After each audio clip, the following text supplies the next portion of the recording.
SHL offers web-based solutions, data analysis, performance management, talent measurement, knowledge assessments, personality questionnaires, job simulations, a lot of things. And with me is the CEO, Andy Bradshaw, to explain what SHL is doing. I mean, it seems like there's a lot of things that you've got going on in talent management, and so let's just start with that. To explain the company, give me an overview of the company, and then we'll dig a little deeper into it. Okay, the company's around 45 years old. Okay. So we are in the assessment business, so we provide insight into people. And it's normally people who are in the workforce, and that insight could be used for hiring, so talent acquisition, or that insight could be used for talent management around succession planning, high potential programs, all of that type of stuff. We operate in 150 countries globally, and we assess around 50 million candidates a year in 40 different languages. So we've got a lot of insight on the workforce. Yeah. Well, and I'm interested because data analysis has become such a big thing, and really when this company started, that wasn't a thing, right? That wasn't a thing at all. No, actually when the company started, it was very much a consulting-led business. But now data is such a big part of what's happening, and I think we're really in a data revolution when it comes to the workforce and understanding how to operate the workforce in a more effective way, not just for the company, but also for the individuals. So what kind of headlines are you seeing, or big trends are you seeing with the workforce? I think there's some really big trends. I mean, it's such an exciting time around talent management. There's more conversations in boardrooms now than ever around people. And whether that is around inclusivity, whether that's around digitization of a business, skills for the future, culture, engagement, these are all big people topics. And the problem with talent management in most organizations is that actually the processes that were designed aren't fit for purpose in this new era of doing business. And therefore, a lot of organizations are struggling to harness the potential of their candidates for hiring and also their employees. So there's lots of big seismic trends that are happening in the industry, and some of this is fueled by the pandemic. One of them, for example, from a hiring perspective, is the rising power of the candidate. It used to be the day where you were privileged to be able to apply to a business and honored to be part of it. Now it's very much about the candidate. The candidate's looking at you. You're the sort of company that I want to work for. Is it a good fit? Yeah, it's a good fit. Do I like your culture? Yeah. How do you approach topics like inclusivity? So the tables are definitely turned, and organizations are now having to think about the candidate experience.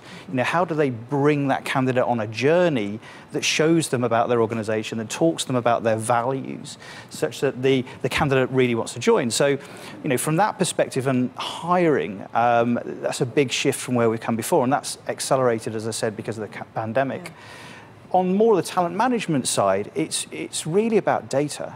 It is around, my workforce needs to be really agile. I need to pivot. I mean, one thing that we all learned through the pandemic was agility and the need to be able to respond quickly. Oh, yeah. But most organizations, their data on their people is scattered everywhere. It's quite manual to get hold of. It is quite biased because it's done by human beings. And therefore, it's very hard to understand the entirety of a workforce. So that's really being digitized into data. And we're seeing this proliferation of sort of people analytics type systems where we can chop and change and look at the data in lots of different ways to answer different questions and therefore get better outcomes. I see. Well, you mentioned the pandemic. Speaking of seismic changes, yep. And of course the work from home thing is still being debated. Yep. And how is this? Where do you see that? How do you see that kind of settling down someday? I mean, I think this is another big change in terms of the employee value proposition. I mean, gone are the days where you were measured by presenteeism. I'm in my seat for 5 days a week and therefore I'm working. I think that's actually a good thing. I think the flexibility that's been demanded, and it was happening slowly anyway. I think the pandemic just sort of pushed it over the edge. And for us, there are certain people who relish that working from home hybrid, and some people who just doesn't work. And we've got lots of our customers who are asking, can you help me understand if my workforce is ready for hybrid working? Where might I have challenges? Which teams, which functions? And really looking to understand that people data and how they can maximize the new world. Do you have any data on productivity? I mean, if somebody is missing out on promotions and things because they're not seen, I mean, what are you learning about that? I think We do have a lot of data in terms of that, and we're trying to sort of mix that together with other data sources around productivity to really understand it. Because there are definitely certain characteristics of an individual that where working from home benefits from. So you can see them, really improve in their productivity. And there's other folks who really struggle with that. And again, we can actually measure those that are more likely to be successful and those that are less likely to be successful in that environment. Interesting. And what about technology? How has that, it feels like that has just, gone so far in the past few years. How has that changed the hiring process and just the work process? I mean, we can't do what we do without technology. It enables us to scale. It enables us to create a great candidate experience, whether that's branding or the workflow that a candidate goes through. So for us, it's enabled us to create great experiences for candidates. But also we're seeing technology develop in other areas. Artificial intelligence is talked about a lot in our industry, and I think will be very powerful as we go forward, but we also need to be very careful about how we use it. One of the use cases that we do is around technology hiring. There's a global shortage of coders. And most coding assessments, because people want to understand if you can code well, are pretty linear. You go through a set of questions, you create some code, you press compile, and that says whether you've passed or failed. The problem is there's lots of good coders who may have made one simple mistake through that, who then get pushed out of the hiring process. So we've included artificial intelligence into that process to look at the flow of the code.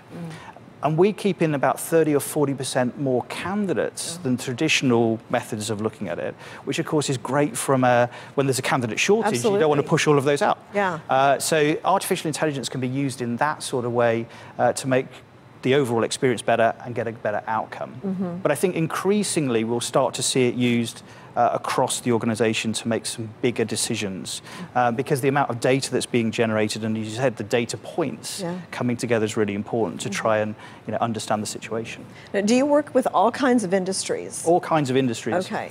It's interesting how the market's evolved. 10 years ago, it used to be very much professional managerial type positions, so more around financial services, technology businesses, legal businesses. But now it's all industries, all sectors, entry-level positions, all the way through to the C-suite, trying to understand how we can improve efficiency through the process. So in the same way, business process automation, BPO businesses, lots of work that we do in call centers, trying to understand what good looks like for a call center individual, and then obviously significant amounts of hiring taking place there. Financial services has changed. It used to be very much, we want the best of the best. But that's still true, but it's now about cultural fit. It's around inclusivity. How do we make sure that we're not fishing from the same pool all the time and getting the same type of people? And then retailers. Retailers increasingly using us to identify people who are good at service, but also they're having to fish in different pools. It's non-traditional ways of hiring because, of course, they're challenged by the war for talent in a slightly different way from other markets. So we're working with them with different methods to try and attract the right people. Yeah, and the DEI stuff is really kind of playing into the workforce here, and I know globally too, globally. right? Yeah, globally. I mean, if you look at the stats, if a person does a straightforward interview, the chances of you getting it right are about 10 or 20%. If you start to layer on more insight and some assessments through the process, your chances are about 70 to 80% of getting it right. So we take out a lot of the bias of hiring because, of course, when you're meeting somebody, you're immediately making assumptions. So a lot of organizations introduce us, such as manufacturing organizations, to try and get more female talent into their businesses. And we can really help to try and remove some of that bias in the process. So we're toward the end of the year here. We've got a brand new year, 2023. What are the goals for SHL in next year? Well, we're gathering more and more data. So we assess 50 million candidates a year. We've got roughly 45 billion data points on people in the workforce. And what we're trying to do is increase the depth and the breadth of the data that we have. And ultimately, we want to be the organization that people come to around data for the workforce and therefore insight. So we'll continue to do that through a different ways of looking at insight for the individuals, different types of assessments that we're introducing next year.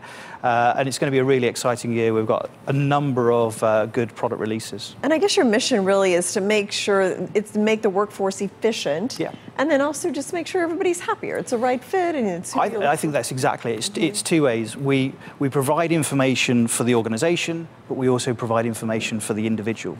Because we believe, if the individual's developing in their career as well and they've got the right insight, then they're going to be happier, they're going to stay longer, and that's good for the organisation they work for. Yeah. Thank you so much, Andy, for Thank you today.